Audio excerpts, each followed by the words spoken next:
The Tao of Self-Confidence, episode 531. Welcome to the Tao of Self-Confidence, where I share stories of amazing women who have discovered their inner journey to self-confidence. Visit our website at thetaoofselfconfidence.com. Your inner journey to self-confidence awaits. Well, hello friend. Welcome to the Tao of Self-Confidence, where I share stories of amazing women who have discovered their inner journey to self-confidence. I'm your host today, Sheena Yap Chan, and today I have a phenomenal lady on the show today. She is a multi-award-winning cake artist and the founder of Leong Cake Design, and I'm really excited to have her on today to share her story with us on self-confidence. So without further ado, I'm going to introduce you to Leong. Karen, how are you today? Maybe you can fill in a little bit more about yourself to the listeners. Hi everyone, I'm Karen. It's so nice being here on your show. Thank you so much for inviting me over. And yeah, I'm the founder of Leong Cake Design. And for about 9 years now, I've been baking customized designer cakes. And as of right now, I conduct lots of workshops for upcoming professionals, enthusiasts, and kids. So I started cake decorating when I was about 11. So as the years went by, I started slowly picking up like small classes, and then it slowly grew into something I wanted to do full time. So I diploma in cake decorating and pastry art. But about 2 years ago, I realized I had all these skills already. So I just wanted to see what I could make out of it. So I decided to go into it full time, and I just kind of dropped everything else and kind of went full force into baking. Awesome. Well, thanks for sharing that. And it's crazy how you started it as a hobby, when you were a kid, and look where it can take you. So I think that's amazing. And Karen, what's your cultural background? Well, I'm Malaysian Chinese. Yeah. Thanks for sharing that. And what would be your favorite self-confidence quote?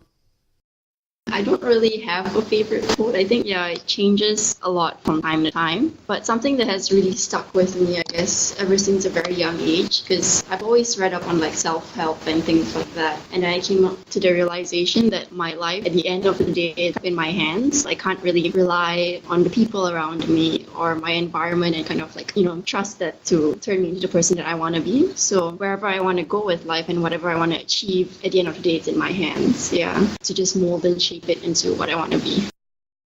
Thanks for sharing that great quote, and I totally agree, right? I mean, you have the power to change your destiny at any given moment, so I love that quote that you mentioned. And in your own words, how do you define self-confidence? I think it's just the ability to be able to believe in yourself and your goals and your visions and your dreams, and having the strength or the confidence to turn it into the reality of who you are and what you want to do. Yeah. Thanks for sharing that great definition. And Karen, what was your life like before your discovery of self-confidence? Okay, so self-confidence, I think it's something that I managed to grasp at a pretty young age. But then before that, I guess it was a total 180. Like I was a very, very shy growing up. So being self-confident definitely wasn't part of who I was at all.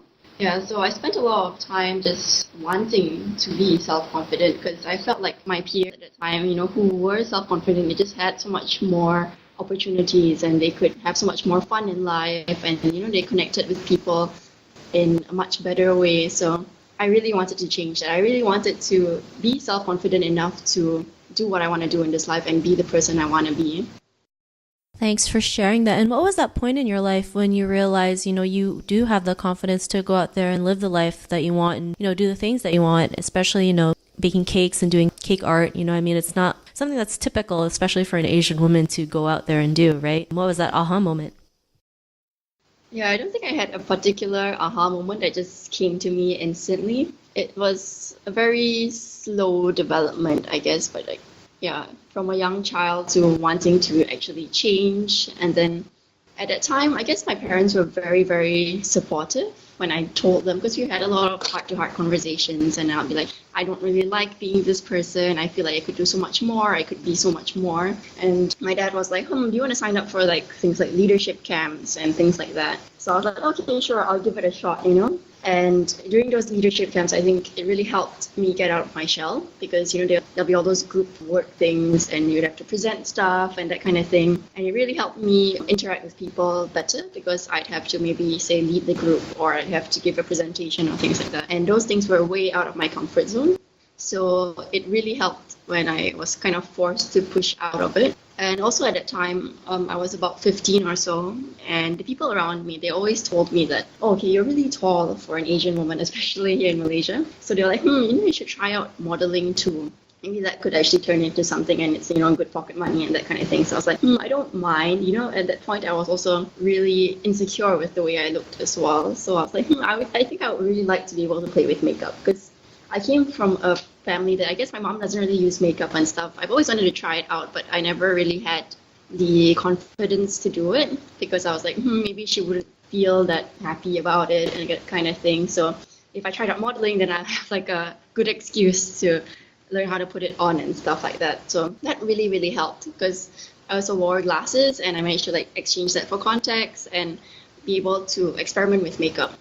I was really into, typical pretty makeup, and I also went into more fantasy looking things or more special effects makeup. So that really helped me boost my self-confidence, I think. Being able to shape what I looked like and having full control of that was very nice. And to not worry about what my family, kind of wanted to, had this, I guess, certain look that they wanted for me, but I could actually change that. That was very empowering for myself. Yeah, so I guess the aha moment came somewhere around the leadership camps and I read up a lot on self-help books as well and the makeup phase too. So when all those three just came together, I think that's when I had my aha moment and that's where I really started my journey of self-confidence. Thanks for sharing that. And, it's great that, you were able to go to a leadership camp at such a young age. I wish sometimes most of these schools that we go to teaches that, right? Especially at a young age instead of, trying to force them to learn something that they're not going to use 20, 30 years from now. But, leadership is important and, what it means to be successful and, being persistent. Those are really important things that we can use in real life. And, doing the makeup is like your form of self-expression and creativity, which is great. And, when we can have an outlet for that creativity, it gives us that capability to keep on going and, asking ourselves, what else can we do? So because of those realizations, what's your life been like now? I guess for me currently, I wouldn't say self-confidence is really something I think about almost every day because I guess almost anything that I want to put my mind to, I feel like I'm capable of doing it and I'm capable of just walking out the door and being the best self I can be because, I don't know, I feel like I can just, be that person that I want to be now. There's nothing really blocking my way, in being that at all. So I think that's very, very nice, knowing that you can just be your best self every day. Thanks for sharing that. And to the woman who's listening to your episode, she may be in her own journey of self-confidence. What would be that one tip you would give to her?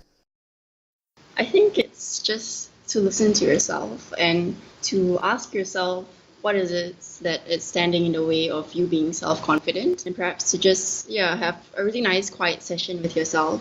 Because when I was growing up, and especially in my mid-teens, I always had something called mirror talks, and it's exactly what it sounds like. It's just me speaking to myself in the mirror. Sometimes I just throw very difficult questions at myself and I'd force myself to answer it because I just give myself that space, there'll be no one else in the room except just me and myself, and you just have to accept the uncomfortable things that would actually come out, I guess, from your own mouth. And I think in order to actually get more self-confident, you'll have to just find out the root cause of what's standing in your way of being self-confident. So the first step is just discovery, and then you can actually work on it.